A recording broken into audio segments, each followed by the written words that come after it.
Shalom, shalom, Israel. Go to warriorsoftheruwach.com to get all the truth, facts, and evidence according to ALuWaH YaHuWaH's word, which is in the Hebrew. Don't forget to like, share, subscribe, and become a member so that we can continue to bring all of ALuWaH YaHuWaH's word. So, without further ado, let's get it.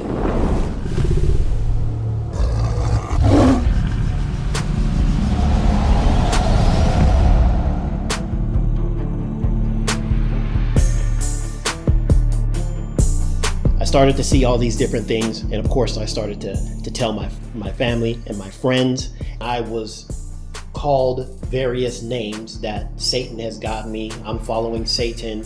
I've lost it. All these certain things. That's not what bothered me, because again, I've dealt with name calling. I understand that's just an emotion. I'm fine with that. The real thing that really hurt my heart was that people, they just really didn't love the Father's word.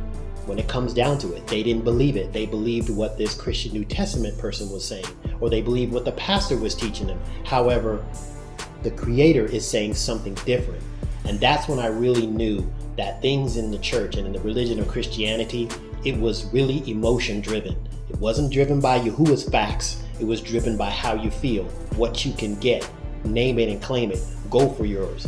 God is blessing you all the time, those certain things. However, we look at the Hebrew, that is not the case at all. So that is what really shook me when I began telling people and showing people what I've learned.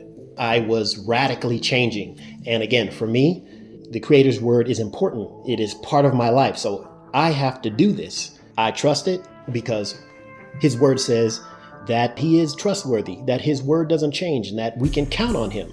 So for me, that's not up for debate. Nothing that ALuWaH YaHuWaH says in the Hebrew Old Testament is up for debate. Now, I've said it many times.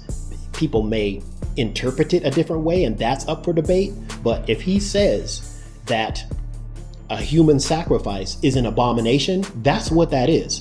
And that's exactly what this Christian New Testament supposed Savior did. He was an innocent human sacrifice for the world.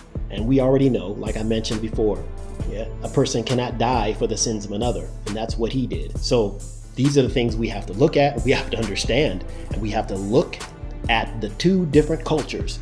I've said this before. You have the Hebrew culture, and then you have the Christian Roman paganized culture, which they take all these things from the ancients and they flip it and they repackage it and they put it out. And that's what that is. So that's why the Hebrew Torah is totally different than the Christian New Testament. After that book of Malachi closed, ALuWaH YaHuWaH said everything He needed to say. He explained everything He needed to say, and everything is now taking place. There is no changes. It's now in motion. Over here in the Christian New Testament, now there's somebody on the scene saying that they are the truth, the way, the life, that they are the only way to the Father, that, all these certain things, they can only be saved through this person. And that contradicts 100% what the Father says. And so I've said it once and I'll say it again. When it comes down to whose word do we trust and believe, for one, it's ALuWaH YaHuWaH. And I will always go with the prophets of old who were chosen directly by Yahuwah. I would choose those words over these Christian New Testament, Messiah or His followers. Because never once do they say, thus saith Yahuwah says this. No, they're saying it. We're expected to believe that, okay, this is just a continuation of the Hebrew script, where that is not the case. So I implore everybody just to take your time. Please go back, read those scriptures for yourself. And when I say scriptures, I'm talking about the Hebrew Torah, okay? Because I've said it many times, words in Hebrew don't always mean the same thing in English. And we have to put those Hebrew words in proper context. If we don't read it from the standpoint of the Hebrews, we're going to be thinking of Western culture. We're going to be reading scriptures from, what we think and what we've been taught and how we've been taught to look at scriptures, which is Western culture, and it's off. It's two different things. So take that into consideration when looking at the Hebrew scriptures and just the Bible in general and learning. There's just a few things that I want to share with you guys as takeaways, as it's been now over 12, 13 years walking in this truth and seeing things and realizing things, right? Changing. One of the biggest things that I can take away too, as in for men, right? Or even me being a father, it's just that our duty as a man, and as a father or a husband is to protect and to guard everything that comes in the home.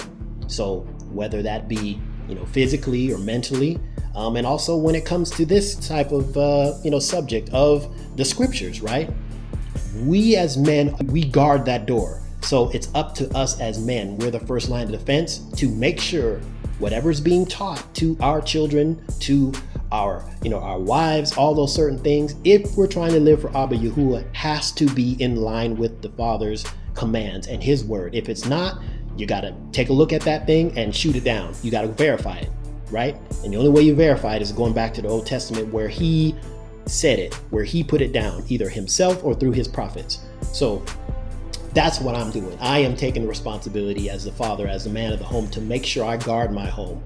And whether it's, false doctrines, pagan holidays, all these certain things, how is Abba Yahuwah looking at those subjects? Not me, not how I was raised to look at it and take part of it and do these things. My thoughts and what I say is irrelevant when it comes to the Father's word. But how does he look at these certain things, right? So that's one big thing as a man and as a now, a Hebrew, a melanated Israelite here in America. It is my duty as the man of the home to protect and guard my home. And this is something that I will continually do. The next thing I'll share real quick is the fact that any other thought process other than what the Creator established is 100% off. Again, if you're trying to live for the scriptures, then any thought process or way of thinking or ideology or religion that contradicts the commands of the Father is 100% off. And that's all I'll say about that. Another thing I'll mention is the word truth. And what is truth? We know that so many people have their own truths, right? But the only truth that I'm trying to live by is the truth of Abba Yahuwah's word. And what I've come to find out and realize in today's society is that I would say facts have never mattered less than they do today. I mean, we're living in a time where truth has been so downplayed, it's been diminished and undervalued, that those who are at the top, right, whether they be leaders or pastors or even parents, that they're comfortable with the truth being whatever they can convince people to believe.